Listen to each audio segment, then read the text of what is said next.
Live right here on the early line on SportsGrid and all across the Spiz Grizz network. He is Donnie. I am Ben. Hand up. My apologies. Sometimes, DRS, we all make mistakes. There was a headline in our 7 and 7 headlines that I was just too infatuated with Will Wade and what he had done at McNeese that I skipped over. DeMarcus Lawrence spending all 11 of his seasons previously in Dallas with the Cowboys, a 4-time Pro Bowler, but only playing 4 games in 2024, has now signed in Seattle. A 3-year deal up to $42 million. Great work by the guys behind the scenes to make sure that you see that there. And the great graphic work is actually appreciated. Yeah, and I guess DeMarcus Lawrence was part of that 3-team trade that we missed out on, so he goes up to Seattle here and see if they can rebuild that defensive line at that point. Solid football player, and you're saying, like, what's going on with the Dallas Cowboys? Well, when you have to pay your other outside linebacker like $75 million a year, you really can't sign too many people, and you're going to lose some guys.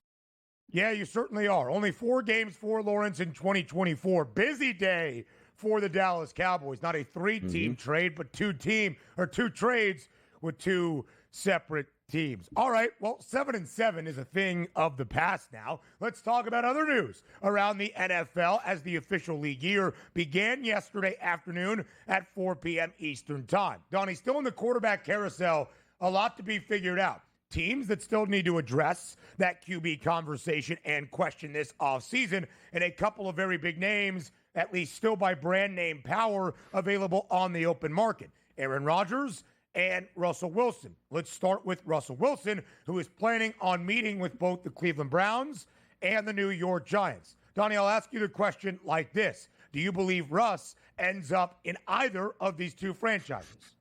Yeah, well, where else is he going to go, to be honest? Like, Russell Wilson doesn't appear to me, it's like, okay, I'm at the stage of my career, which he should be. I'm just going to be a backup quarterback. I can play another 6-7 years. I'll be a good locker room guy and move forward. He probably still thinks he can start, and most people that have achieved the highest level of success in their sport are always going to think they can achieve another high level here by being a starter. If you look at the Cleveland Browns, there's probably a starting job up in the air, which would be enticing. If you look at the New York Giants, there's probably a starting level job that would be enticing to him. Why? Because it gives you a chance to start. There's not many opportunities out there in the NFL for Russell Wilson to actually go into training camp and have a legitimate chance to start. Now, starting is one thing, and performing well in the field is another. The Giants are a mess on offense, which includes that offensive line. Not a great look. The Cleveland Browns playing one of the toughest divisions in football in a cold weather city where sometimes in Cleveland, it's tough to throw the football. And oh yeah, you ever see the windy conditions late October, November, December in the Meadowlands? Not a great look for Russell Wilson, but if there's starting opportunities out there, he's going to take it. I don't care if he signs with the Giants or Cleveland. It doesn't move the radar. It doesn't move anything in my direction for, solid move by that franchise. Nothing gets me with Russ anymore. Yeah, I agree, DRS. The production for Russell Wilson, even if at times the stats look okay, this is not the same quarterback, of course, that we saw for a decade in the Pacific Northwest. And sometimes that happens.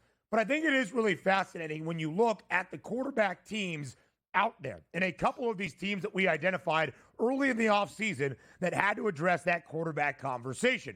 We highlighted 7. Really, when you think about teams that could address it through the NFL draft, like the Titans and the Browns at the top of the board, 1 and 2, maybe even the New York Giants, who select 3rd overall. The Raiders have already made their deal for Geno Smith. The Seahawks were not a team initially we thought had to make a quarterback change. They do. They bring in Sam Darnold. The Steelers certainly in that fold. The Giants remain right there. It is really interesting, Donnie, to see where these pieces are going to go. And I think the Giants are kind of waiting with bated breath to see what the Cleveland Browns end up doing. If the Browns bring in Russ, and the Browns have already acquired Kenny Pickett, to me that is a clear indication they are not in love with a quarterback at the top of the market. They believe Cam Ward is going 1st overall. Whoever ends up making that selection, and Shedeur Sanders could be on a slide. Does that mean the Giants would be there welcoming Shedeur to New York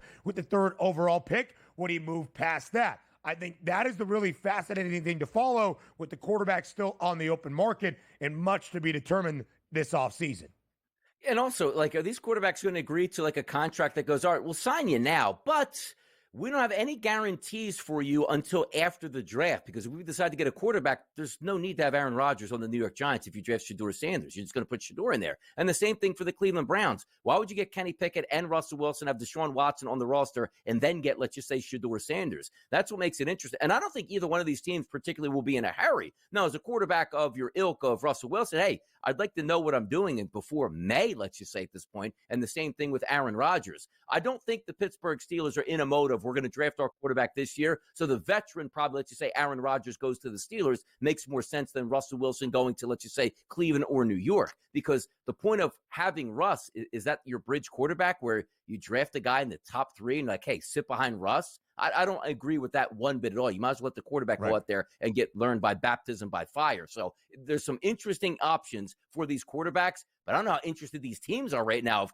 hurrying up and making Russell Wilson a part of the team. And I think you're spot on, DRS. He does not move the needle anymore. If he goes to the Giants, who might have a win total of 5.5, does that preseason win total jump to 6.5? No. Does he lead them to 7 wins? Still probably not. And the question, of course, for the G-men, are Joe Shane and Brian Daboll afforded the opportunity to wait it out a year? The answer to that is probably a resounding no. League year became official yesterday at 4 p.m. Eastern time, so some moves becoming official as well. As we well knew, the release of Aaron Rodgers by the New York Jets and the Rams releasing Cooper Kupp because no trade was available. That's the intriguing thing, DRS. They couldn't find a market in a trade, even getting a 6th or 7th round pick in return for Kupp on his current contract. But now that he is an open market free agent and you can sign him at a discount, I do believe Cooper Kupp still is a desirable option. Let's see, too, because, you know, when you take a look at intriguing options, if you tell me I'm getting the real Cooper Kupp, I mean, it is going to be sensational. But how about a team like Mike McDaniel and the Miami Dolphins that go, hey, look, I've been around Cooper Kupp from that Sean McVay tree. We can slide you right into 2 dominant wide receivers, get you at a nice discount price, something they tried with Odell Beckham and multiple receivers that just haven't worked out in that slot for the Miami Dolphins. There are options. We'll see where he goes. Yeah, we will. And there are a couple of teams that could use somebody, maybe not as a number 1 wideout, but just to bolster that wide receiver room. The other maneuvers around the NFL up next. DRS, right before the break, we were talking about the Rams' release of Cooper Kupp. 32 years old, has spent the entirety of his NFL career out of Eastern Washington in Los Angeles. Had one of the great wide receiver seasons we have ever seen back in 2021. A Triple Crown Cooper Kupp season, leading the NFL in receptions, receiving yards, flirting with Calvin Johnson's record, and receiving touchdowns. He was also Super Bowl MVP in the Rams' victory over the Cincinnati Bengals. But the last few years have been marred by injury and a drop in production. When you look at Cooper Kupp as maybe one of the 5 or 10 best wide receivers in the NFL, maybe that narrative has passed him by, but I still believe he can be productive. You referenced a couple of teams where you think Cooper Kupp would make some sense. Who are those clubs around the NFL? Yeah, for me, Miami probably makes the most sense at that point, just because you have that connect of, you know, Sean McVay offense, Sean McVay disciple. Let's just see what he can do. And also no pressure added. You have Tyreek Hill on one side, you have Waddle on the other. He can fill in and be like, you know what? Maybe I'm not the wide receiver that I used to be, but I used to also see double teams repeatedly. I'm getting no double teams at this point right now. Probably getting your third best corner because you have to worry about some other wide receivers on the opposite side. Of course, the Dallas Cowboys are always going to pop up into that picture. But the question for me is, like, we watch this, and so many times on the Pro Football Today desk where we would watch those primetime games, like, I don't get it. Like, yes, we understand Puka Nacua is awesome, but there's one thing where I'm getting 8 targets a game, 9 targets a game, and just can't connect. I'm only catching 3 or 4 passes. There were some times where Cooper Kupp wasn't even get targeted during an entire football game in a close game. That's what I worry about the most, because it is a buyer beware where typically when a top flight wide receiver like a DK Metcalf hits the market, there is a bidding war. There are teams making phone calls. Please, what's it going to take to get this guy? And Cooper Kupp's like, hey, you know what? He's up for trade, and nobody came calling. And the Rams like, guess we have to eat some dead money on the salary cap and just let him be a free agent at this point, because other teams talk, general managers talk. There's a reason why Cooper Kupp wasn't getting the ball. It wasn't because Matthew Stafford didn't like Cooper Kupp anymore, or he said something about Matthew Stafford's wife. That wasn't it. He just wasn't getting targeted because either A, he's lost 2 full steps, or he's just injured to the point where I'm lucky to be out here playing. Let's just keep that quiet.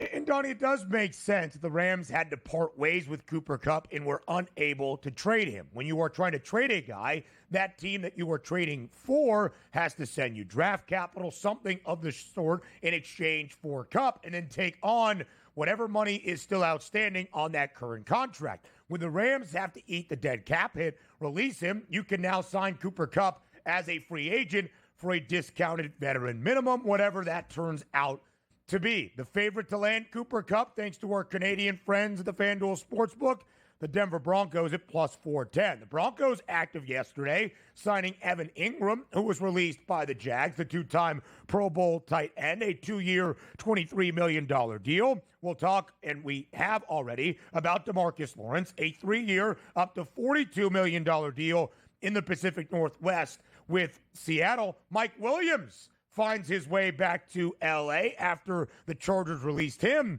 an offseason ago. Dalvin Tomlinson makes his way to Arizona. Darius Slay on the Pittsburgh Steelers. And then, Donnie, maybe that second name worth a conversation as well. Mac Jones. Yes, Mac Jones going to the Kyle Shanahan School of Reserve Quarterback Revival and will provide that veteran guidance, perhaps, in the quarterback room for Brock Purdy. 2-year, $7 million deal. You take a look at some of the teams that are the most talented in the NFL, and typically you would think of the San Francisco 49ers and that ilk, even the Dallas Cowboys and the Philadelphia Eagles. And you notice, well, what's going on in free agency? Maybe it's not this year, but could be next year. Like talking about the Philadelphia Eagles, re-up time for Quinyon Mitchell on the outside, or a Cooper DeJean, or Jalen Carter is going to absolutely ring cash registers. Is why the Eagles say we're talented. We just can't spend money crazy because of the future. The reason I bring that up is look at the 49ers, who have had one of the most talented rosters in the NFL over the past 2 to 3 seasons. They are quiet and players are leaving. Why? Because they can't figure out what they have to pay their quarterback here. Same thing with the Dallas Cowboys. Micah Parsons is up on deck. Usually you want these things taken care of before you get to free agency, but now they're in that limbo period. You see them signing Mac Jones there, a veteran quarterback, just in case things don't go in their direction. But I'll tell you what's interesting. Most teams that really want their quarterback, the only prolonged one that we probably saw was Lamar Jackson, where these two teams couldn't get on the same page and basically said, hurry up, somebody sign. Jalen Hurts signs, they go, good. We'll just give him a little bit more than Jalen Hurts and we'll figure it out. Brock Purdy's in that anomaly where I think people will be like, okay, he got $30 million, that makes sense. Oh, he got $60 million, that makes sense, which I think the 49ers and that agency that are going back and forth, they can't find that middle ground. You know who that hurts? The team itself. You can't sign anybody until you know that quarterback's number. It's a good point, DRS. It is very, very sound. More on the early line comes your way up next.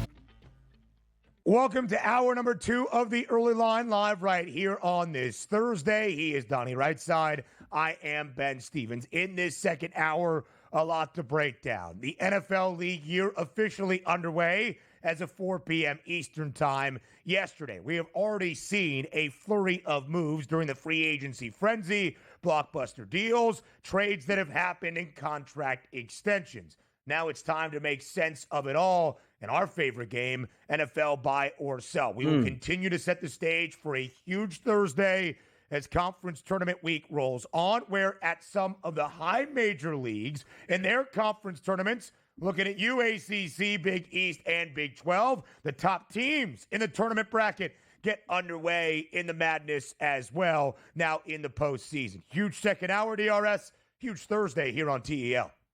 Yeah, big Thursday all the way through, as we said again, 11 a.m. start time here for some college basketball action rolls all the way through to 11 o'clock at night. So you know you're going to be rolling into the early hours if you want to stay up and watch it all. Teams fighting for their lives, win or go home. Nothing better than that. What do we always say? Hey, the 2 best words are game 7. No, the 2 best words are you lose, you go home. I don't care how many words that actually ends up to be at that point, Ben.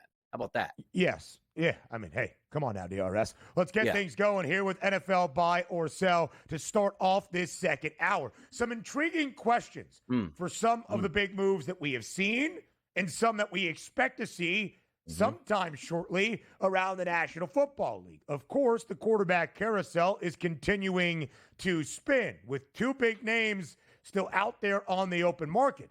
But big names maybe in only name and brand power alone, maybe not so much in terms of how they continue to play in the National Football League. That would be Aaron Rodgers and Russell Wilson. Since 2022, Rodgers' final year in Green Bay, Russ, his first year in Denver, Here is their overall record in the playoff appearances. Russell Wilson made one playoff appearance for the Pittsburgh Steelers this past season, but of course, things did not work out very well for the Steelers down the home stretch or in to that playoff run. So that's the stats. As you can see, a lot of expectation still on both of these quarterbacks, Donnie.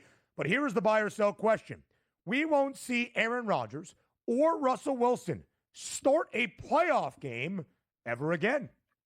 Let's buy it. Why?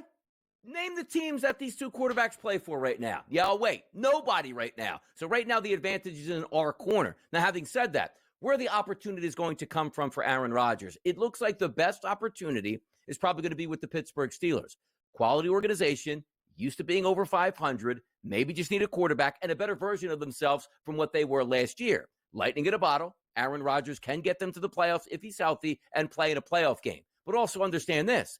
That's no easy ride here. You saw what Aaron Rodgers was the past 2 years. Did he have a better season last year than the year before? Yeah, he was injured. Of course he did. But also, the same problems still add up. Can't get out of the way of the pass rush here. A guy that's in the locker room that seemingly at most times is only out for himself. So again, we saw Aaron Rodgers walking around on a beach in like a Sherpa costume saying, you know what, headphones in. I don't know what I'm contemplating. Is it jeopardy for me? Is it retirement? Is it a new football team? Neither one of these guys are on a team for reasons, Ben, right now that we know. They're not as good as they once were. So if we just look at Aaron Rodgers, he's the best chance to start a playoff game if it's with the Pittsburgh Steelers. But what happens if he winds up with the Giants? They're not going to the playoffs. What happens if he winds up, let's just say, in Minnesota? To play what, 6 or 8 games and then let J.J. McCarthy come in behind him? Sure. I don't think that's going to happen. And Russell Wilson, if we're talking about Cleveland and the New York Giants, he has zero chance to get a team to the playoffs. You know, unless he had to be supplanted where it's like, hey, you know what? We didn't see Russ Wilson starting quarterback, and now week 11, the Eagles are 10-1, and oh no, the quarterback goes down with Jalen Hurts. We just need somewhat of a veteran guy to steer that ship to get to the playoffs, and that's how he starts. Do you see how we're acting on this year? I don't think either one of these guys is going to start a playoff game in the NFL next year, and neither one of these guys, Ben, again, or even on a football team right now. Get out of town with them getting into the playoffs, either one of them. So I would mostly agree with DRS. If I could do something like you see, like shop to pay, where you can pay in multiple payments, I'd probably pay 3 or 4 of my 5 necessary payments and then maybe just hold off the final one and probably cash that check in just a little bit. The only reason I would hold off slightly from being a 100% buy of this question is if Aaron Rodgers ends up in Pittsburgh. Again, I don't think it's smart for the Steelers. By no means do I think it guarantees the Steelers, based on their quarterback addition, are going to be a playoff team.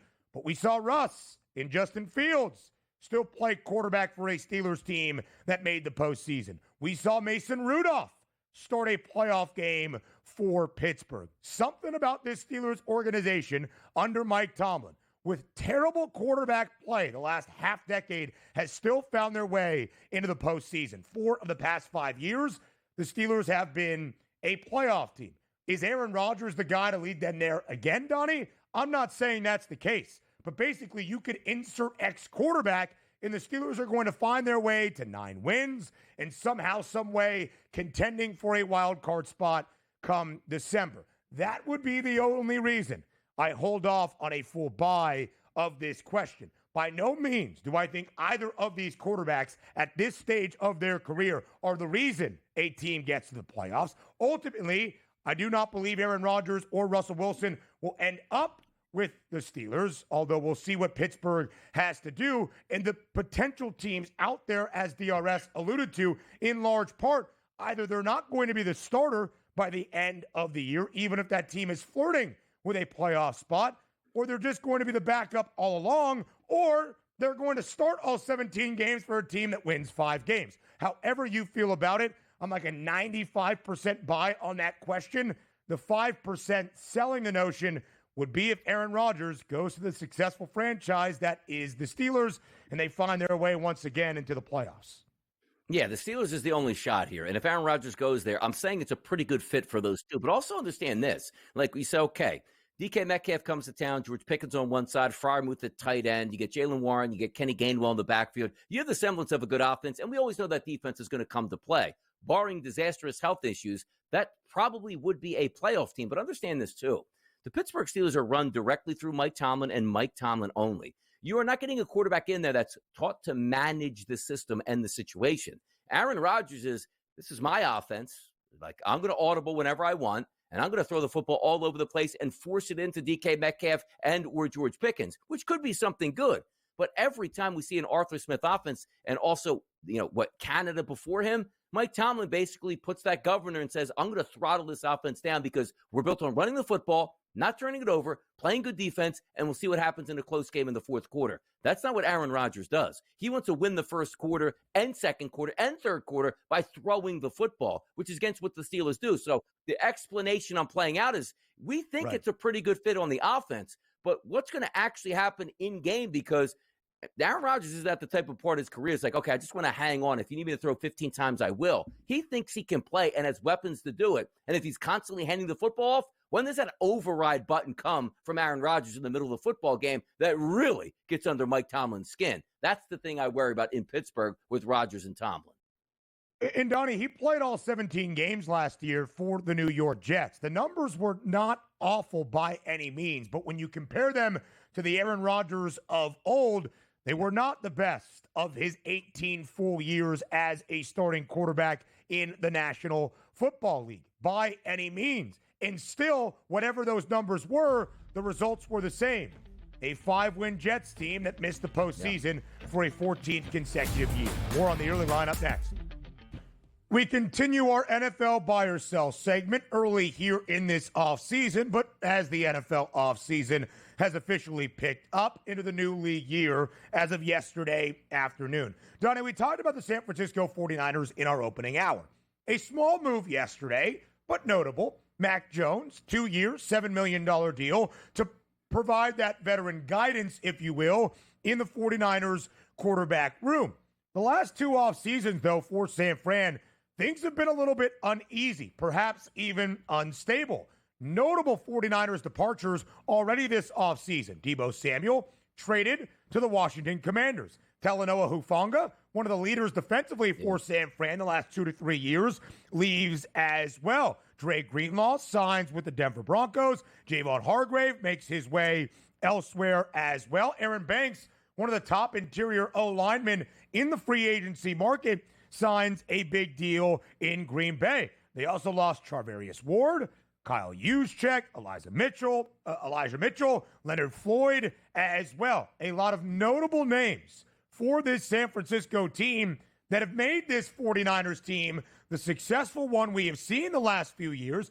4 of the previous 5 NFC Championship games prior to 2024 are now no longer in Northern California. So, Donnie, the buy or sell question to you. The San Francisco 49ers are not Super Bowl contenders.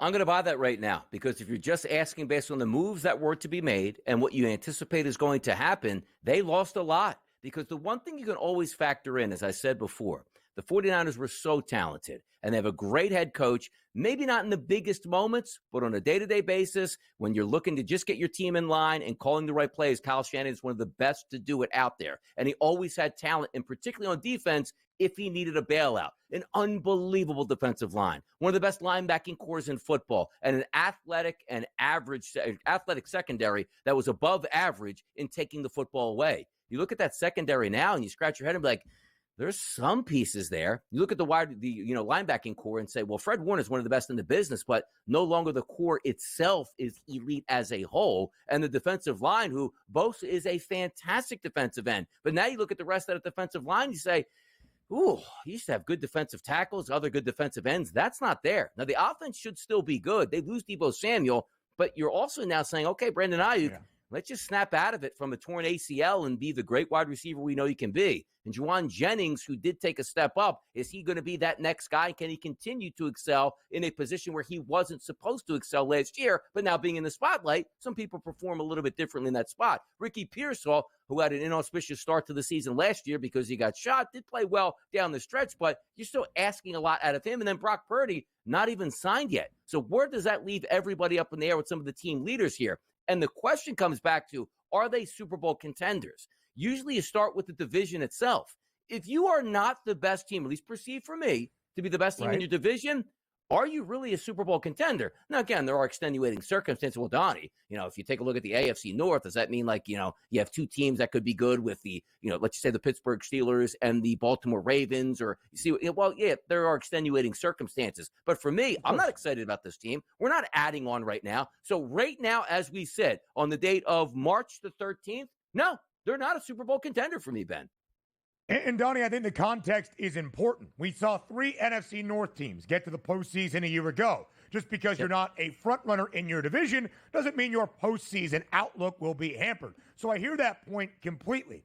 But we're not talking about the 49ers as a potential wild card team, as a sneaky team that might get to double-digit wins. Certainly not based on the success that San Francisco has had under Kyle Shanahan. Again, the standard is NFC Championship berth at bare minimum, 4 times in the previous 6 seasons, 2 Super Bowl bids in that time, coming up short against Kansas City as well. We give the Cowboys a lot of flack for not getting back to a Super Bowl, let alone an NFC Championship game, since their most recent Lombardi in 1995. Who was that other superpower in the NFC, 80s and 90s? San Francisco. They haven't won a Lombardi trophy since their last one in 1994. They have been there 3 times. I believe they have played in 8 conference championship games. So the opportunity has been there. But at the end of the day, they haven't come through. And that is our question about San Francisco right now. Not going over a win total of 8.5, a Super Bowl contender. They have the 6th best price to win Super Bowl 60 this upcoming season. And Donnie, as of this morning, conference odds now available on the FanDuel Sportsbooks, The 49ers, 3rd best price to win that conference crown in the NFC at plus 650, behind the short favorites in Philadelphia, 3-1 price in Detroit, sandwiched in between at plus 480. The odds makers are still infatuated with San Francisco, as they were last year, even for a struggling 6-win football team, often booked as a favorite, as they certainly were in 2022, or 2023 rather, booked as a favorite in every single game. The odds makers still see San Francisco as a Super Bowl contender, but I'm selling that notion. No, and you should be selling that notion at this point, because I'm just getting a quick look here at the offense that we're expected. I was looking at George Kittle, by the way, looking for a new renegotiated contract, free agent / is that what we're looking at there? I don't have it in front of me here on my notes, because I do think he's still listed as on the football team itself, but I don't know if he was looking for a new deal or a free agency. I don't think he's a free agent at this point, but let's just say George Kittle is back. George Kittle, yeah. Essentially. Yeah, Christian McCaffrey. We just expecting he's just going to come right back from multiple injuries and chronic tendonitis in his Achilles to be that superstar dominant running back? Are we expecting that Brock Purdy's not going to have an extended holdout here and he'll be in every OTA to make sure that he's there with his team, growing with them each and every way? Are we expecting that Brandon Ayuk, off that devastating injury, is going to come back? The question marks are too high for me. Kyle Shanahan is an unbelievable play caller. And should that offense be good next year, it's going to be fun to bet their team totals because the defense isn't as good. But when you talk about entering into a season where they stand right now, there's way too many question marks on the 49ers to have them that high at the FanDuel Sportsbook, let's just say, to win a Super Bowl. I'm just not buying in right now to the Niners. Kittle, by the way, signed his 5-year, $75 million extension at the end of the 2020 season. So 2025 is the final year of his current deal. So, yes, the tab is coming up. And, of course, Donnie, the question is not if Brock Purdy signs that extension. It's when and how much. More around the NFL. Buy or sell in the offseason. Next. It's the offseason around the NFL. We continue to play buy or sell live right here in our second hour of a Thursday morning on the early line. So the official league year underway as of yesterday. We saw free agency begin on this Monday. Plenty more moves will happen. Contract extensions, maybe a few under-the-radar signings. Of course, still have to figure out the quarterback market for Aaron Rodgers and Russell Wilson. But a lot of that, Donnie, will be dictated by what the plans are for our next big event around the National Football League, the NFL Draft. The opening round of the NFL Draft, Thursday, April 24th, up in Green Bay, Wisconsin. Here is the top 5 of the NFL Draft order as it is currently listed. The Titans, Browns, Giants, Patriots, Jaguars, 1 through 5. We have not seen any shuffling just yet. In fact, Donnie, in the modern draft era, this year making some history. Everybody, all 32 teams drafting in the opening round, every club around the NFL still has their original selection. We don't often see that in terms of the NFL draft cycle or previous trades that we have seen year over year. So, of course, when you look at the draft, Cam Ward, minus money, odds-on favorite to be the first overall pick. We still expect the Titans right now as a minus 190 favorite on the Canadian FanDuel Sportsbook to be the team making that first overall selection to do just that. But the question then becomes, what happens to Shedeur Sanders? Buy or sell to you, DRS. Shedeur Sanders will be a top 5 pick in the 2025 NFL Draft. Yeah, maybe we'll get some movement here where a team makes a trade. Just a few short years ago, that deal for Bryce Young to head toward Carolina, basically where that number 1 overall pick was with the Chicago Bears, took place as myself, Kevin Walsh, and former producer Brian Rokowski were at Boardwalk Hall in Atlantic City to see Iona play as that information came down. The reason I bring that up is because that could shake up a few things. But if we're just being simple at this time, it looks like there's 2 quarterbacks in this draft that, let's just say, have a first-round grade. Regardless of some of the smoke that you hear with some nonsense GMs that are saying, I don't think Shedeur is a first-round pick, only because they want to pick him at 5 because they think somebody will take him sooner than that. Let's get that out of the way. Look at the first 3 teams. The Tennessee Titans. Why are they number 1 overall? Their quarterback situation is putrid. Therefore, they probably, without trading out, should take a quarterback. Number 2, it's the Cleveland Browns. They are a disaster at quarterback with an aging veteran, multi-injured guy with a guaranteed contract that's up in 1 or 2 years at this point with dead cap money. They need a quarterback. Number 3, it's the New York Giants. What do they need? It's a quarterback. So just simple diagnosis here, which could have thrown it off a little bit, let's just say, if the New England Patriots were in the top 3. Ooh, they don't need a quarterback. Will they trade back? But if they trade back, that means somebody's coming up for a quarterback. I'm just playing the odds right here. Top 3 teams all need quarterbacks. 2 legitimate prospects when quarterbacks, as we know, Ben, always get overdrafted. I'm going to say that Shedeur Sanders is a top 5 NFL pick, and I'm going to buy that.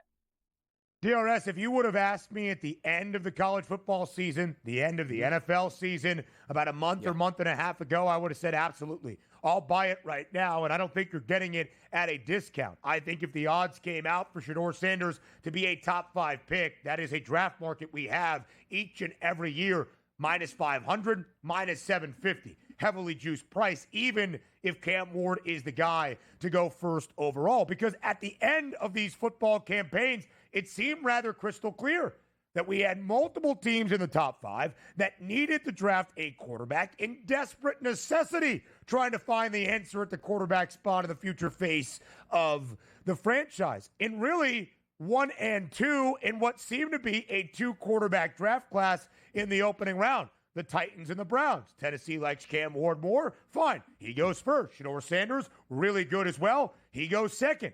And yet there is this narrative change around Sanders for whatever reason. I think a lot of it has to do with his play in Colorado's system. Is it more pass happy? I still think Shedeur Sanders is worthy of a top 5 pick, knowing the teams that need to draft a quarterback. I'm becoming a little bit more skeptical, though, DRS, that he will, in fact, be a top 5 pick. I'm going to buy it right now, but if I thought that price 3 weeks ago was minus 500, now I think it's probably minus 155. And I'll understand this too. The NFL is a business. Shedeur Sanders is very good for business right off the bat. You will be a lightning franchise. And also at the same time, the thoughts will continue to come up. Does his dad follow and become his head coach if things don't work out in his rookie season? You know that's going to happen here. He is a talent. He should be drafted as such. And I'm looking for, by the way, pro day's coming up. Nobody's ever had a bad pro day. So people are going to get back on board with Shedeur when he throws 7-yard slants. Get ready for it. I'm sure that's a great point, right? Build the narrative once again. Welcome to hour number 3 live right here on this Thursday morning on the early line on SportsGrid. He is Donnie Rightside. I am Ben Stevens. A couple of NFL questions, of course, for those 2 big-name quarterbacks still out in the market. And how desirable are they on the open market? We'll hear from the people in just a matter of moments. We'll talk some NBA action in the prop perspective with Tom Vecchio in our next segment coming up. And then DRS, final half hour, man, as good as you will find. I know you will continue it on the money line. I will continue it in the final segment solo as well. we are going to try to give you a handicap, a thought, a pick, a preview, a breakdown for a good majority of our college basketball slate on this Thursday. Certainly the games at the high major level, but a few mid-major thoughts as well. It is the most beautiful time of this year now in the month of March. This Thursday, we have a ton of conference tournament action. Next Thursday, we'll be about 2 hours away from the start of the round of 64 in the men's NCAA tournament. I mean it when I say it does not get better than this. No, and I'm getting word now that no more pro football full circle for the next 3 weeks. I believe it's college basketball during that entire hour. That absolutely. Absolutely. Exactly. Like maybe you throw it in like, hey, Joe, what do you think about the Philadelphia Eagles next year? But let's get down to the Syracuse game that's going to take place or maybe not take place tonight since they didn't win yesterday. That's what we taking place, man. Yeah, that's what we need at this point. And by the way, we're going to get to some of these topics here and fading the public. Who's making up these polls? Because the people are responding in kind at this point. I completely agree. You want me to take over this poll for next week and just really set it up and get some viral edge on this? I can do that here because I know this poll that Ben is going to introduce is getting people angry out here, and it should. You know that our guy, Joe Frizo, our producer extraordinaire, is the mastermind behind everything that you see come out of our mouths and everything that we have here on this show. The topic, the idea, the conversation, that is Joe Frizo. That includes our Fade the Public poll. So to DRS's point, how enticing is the poll? How enticing are the two quarterback options of Aaron Rodgers and Russell Wilson still out on the open market? That's for you to tell us. It's Fade the Public.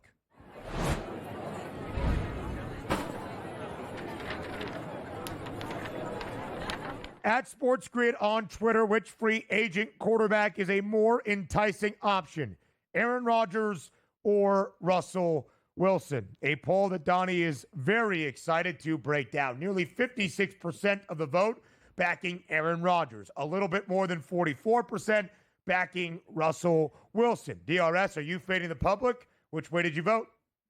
No, I went with the public because it's like, again, we'll get to some of the responses in a second, but it's like, which quarterback is more enticing? Like, can't wait for this. Well, at least from Aaron Rodgers, you get sort of a car crash effect, right? Like, hey, look, there's a wreck on the other side. Let me slow down and take a look at it. That's like Aaron Rodgers. Like, it would be interesting to see what he does in Pittsburgh because it could go one direction where they could win double-digit games, make a playoff run, and it's fun to talk about him. Or that could be a 5-win football team because he basically gets in there and submarines the entire franchise. But the one thing I think most of us should be able to agree on is, how could Russell Wilson ever be an enticing option for anybody in the NFL? Like, what franchise goes like, got him, Russ is in town. Now we can look forward to an unbelievable season. Like, at least with Aaron Rodgers, you do have somewhat of that little sparkle, that little flicker that could turn into a flame and have a decent season with a lot of intrigue. Russ gives us no intrigue whatsoever. So the only thing I'm actually shocked at is I can see why only 44% of the poll came in for Russell Wilson, because I just think it's a lot of just hate, and they just see Aaron Rodgers' name, and no matter who would be on that other line, they would just click it. I get that. But there's nobody enticing of a quarterback option that says, you know what, Russ is that guy. I'm looking forward to playing football next year. Nobody's saying that. No, there's not. Listen, I voted for Aaron Rodgers as well, because I think even at this stage of their career, Aaron Rodgers would move the needle just a tad bit more than that of Russell Wilson. Russell Wilson also is not going to have the opportunity, more than likely, unless the Steelers bring him back, but that probably would have already happened, to be on a competitive or playoff team. If he ends up in Cleveland, the Browns are telling you all we need to know about the direction of this franchise. Hey, we still have all that money for Deshaun Watson. We just paid Myles Garrett a ton. We're not really close to being a playoff contender. If he ends up for the New York Giants, a team that currently has the longest price to win a Super Bowl, that's where they will remain. I would still say the most likely option for Aaron Rodgers at this moment remains the Steel City. And what does Pittsburgh do? Even with bad quarterback play, they don't have losing seasons, and they make playoff bids that maybe they should not. Now, does Aaron Rodgers elevate Pittsburgh to be a 10-7 playoff wildcard team and now a true conference contender? Absolutely not. But could he still get Pittsburgh to the postseason?